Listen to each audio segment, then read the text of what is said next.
Nag-celebrate kami ng 4th birthday ni Gray Gray sa Hong Kong Disneyland, pero bakit parang mas nag-enjoy ata yung mga magulang? Charot.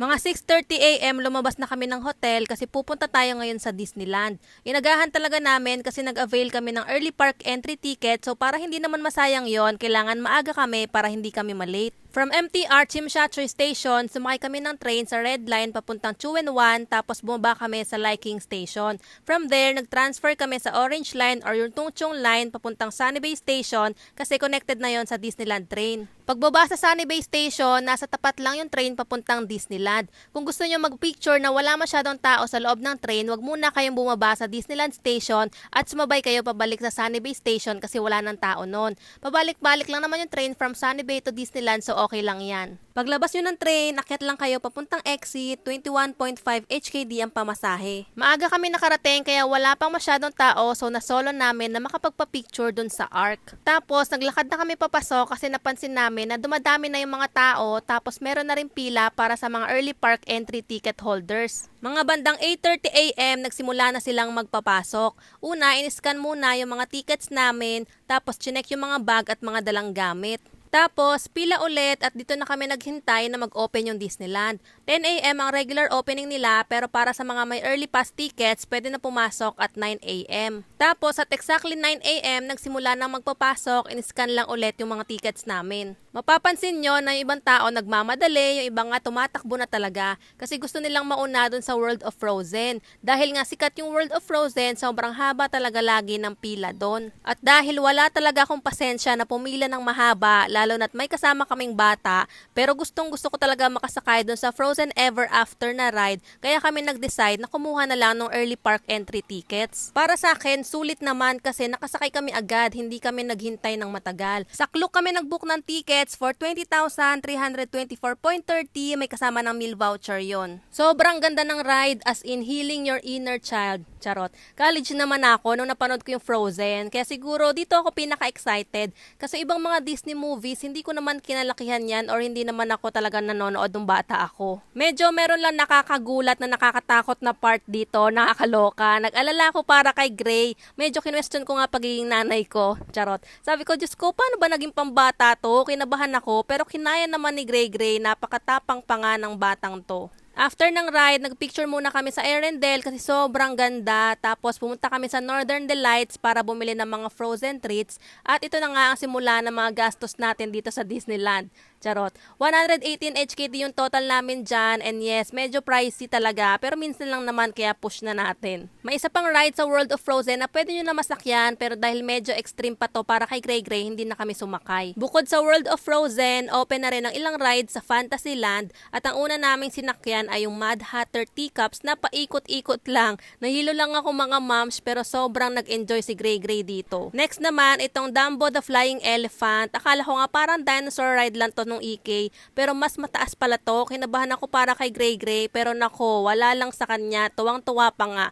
Gusto pa niya umulit, pero sabi ko mag-try muna kami ng iba pang mga rides. Next na sinakyan namin yung Cinderella Carousel, and buti na lang walang pila kasi grabe, sobrang bilis lang ng ride na to. Imagine kung pipila ka dito na sobrang tagal tapos sobrang saglit lang nung ride, diba? After nyan, pumunta kami sa City Hall para humingi ng birthday badge ni Gray Gray. Tapos nakakatuwa kasi babatiin ka ng mga staff pag nakita nila na may suot ka nyan. Dahil medyo mainit tong araw na to, nag-ikot-ikot kami sa mga souvenir shop para magpalamig. Tapos binilhan din namin si Gray Gray ng laruan para regalo na rin namin sa kanya. Bumili rin kami ng bubble solution para sa bubble machine pero hindi rin namin nagamit. Ang nagastos namin para sa dalawang item na yan ay 159 HKD. Tinry din namin na makasakay sa train papunta dun sa kabilang side pero ang tagal namin naghintay, tapos pagdating ng train maintenance pala for 15 to 13 minutes ata yun. At dahil wala nga tayong pasensya na maghintay, lumabas na lang kami tapos nakita namin tong double decker. Kaso 12:40 or 12:45 pa ata yung next na biyahe.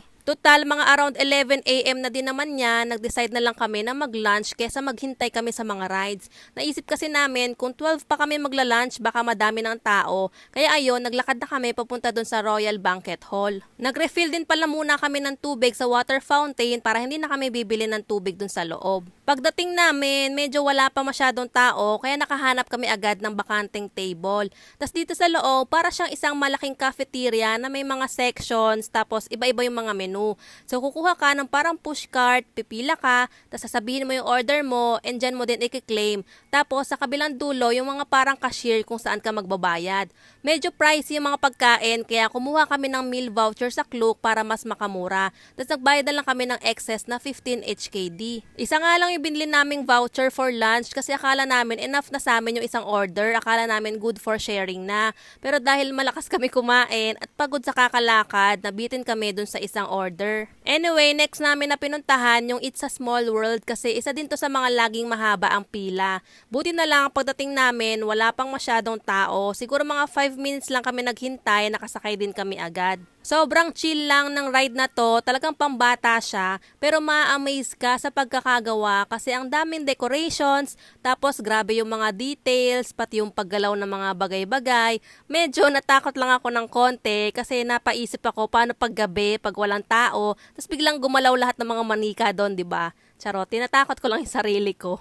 Siguro mga around 15 to 20 minutes yung tinagal ng buong ride and paglabas mo dito, baka ma-LSS ka na sa It's a Small World na kanta kasi paulit-ulit lang yung kantang yon. Highly recommended talaga to sa mga bata kasi ang dami nila makikita, parang mabubusog yung mga mata nila, ganon. Pinuntahan din namin yung train station dito sa side ng Fantasyland and finally nakasakay na kami dito. Papunta lang naman to sa kabilang side dun sa main street. So kaysa maglakad kayo, sakay na lang kayo dito sa train, di ba? Pagbaba namin, nakita namin si Mickey Mouse and gusto daw ni Gray Gray hawakan kaya pumila kami. Kaso ang bagal ng usad ng pila, sayang yung oras, buti na lang napakiusapan ko si Gray Gray na sa iba na lang kami. Pumunta na lang kami dito sa Jungle River Cruise, mga bandang 3 PM na neto kaya medyo mahaba na rin yung pila. Siguro mga 10 minutes kami naghintay bago kami nakasakay. Pero ang ganda rin ng experience dito kasi para kang nasa jungle. Although feeling ko mas ma-appreciate mo to kung English yung language ng guide kasi parang may storyline yung buong journey. Pero masaya pa rin naman, entertaining tong ride na to kahit hindi namin naiintindihan yung sinasabi ng guide. Habang naglalakad kami, nakatulog na si Gray Gray kaya sinamantala na namin at bumalik kami sa souvenir shop para bumili ng mga pasalubong.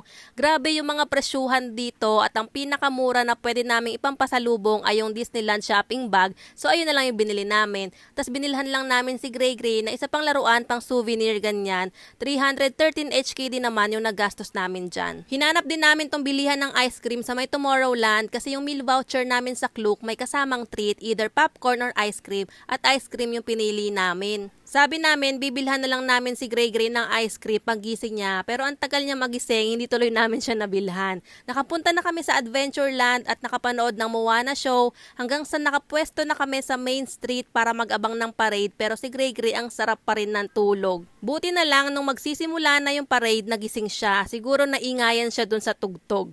Medyo against the light nga lang yung mga video namin. Feeling ko mali kami ng pwesto. Dapat siguro doon kami sa bandang dulo pumwesto. Tapos medyo naiklian ako sa parade. Ganun lang ba talaga yon? Nag-e-expect kasi ako ng something na bongga kasi 'di ba bukod dun sa fireworks, isa pang inaabangan yung parade. Anyway, after niya, nagpicture lang kami saglit sa castle, tapos pumunta naman kami sa Toy Story Land. Ang layo pala nito, ang haba ng nilakad namin, pero feeling ko mali lang kami ng dinaanan. Gusto sana kasi ni Gray Gray sumakay dito sa Toy Soldier Parachute Drop, kaso ang haba ng pila, kaya dito na lang kami pumila sa Slinky Dog Spin. Masaya naman yung ride, medyo dumudulas nga lang kami sa upuan, kaya ang hirap mag-balance, pero na-enjoy naman ni Gray Gray. Pagbalik namin dito sa Disneyland, etong Toy Story Land na yung uunahin namin puntahan. Kulang kasi talaga ang isang araw para masakyan mo lahat ng rides at para mapanood mo lahat ng shows. So kung kaya ng budget, mas okay kung 2 days kayo dito. Dahil paggabi na, nag-decide na kami na kumain na ng dinner. Sa Royal Banquet Hall na kami ulit kumain kasi parang masulit yung mga pagkain dito compared sa iba.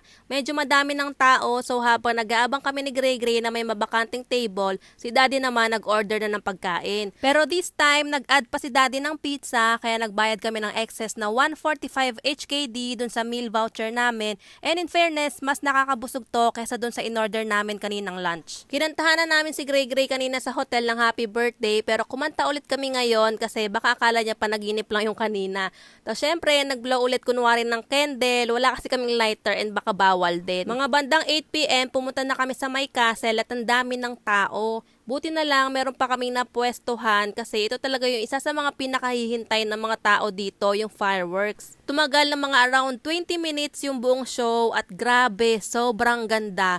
Hindi ko alam kung paano ko ma-describe or ma-explain yung feeling, pero grabe, as in, wag na wag nyo talagang papalampasin to kapag nandito kayo sa Disneyland. Alam mo yung nakakapagod yung buong araw kasi maaga kang gumising, maaga kang pumunta dito, tapos buong araw kang naglalakad, nakakapagod. Pero after nito, after ng show, parang grabe, sobrang sulit lahat, as in. Pag bumalik kami dito sa Hong Kong, talagang babalikan namin tong Disneyland and hopefully sa pagbalik namin, kasama na namin yung family namin. Kasi syempre, mas masaya kapag mas marami kayong kasama. So ayun na nga, pagkatapos ng isang mahabang araw sa Disneyland, bumalik na tayo sa hotel para makapagpahinga kasi may lakad pa tayo kinabukasan. Sumakay lang ulit kami ng Disney train papuntang Sunny Bay Station.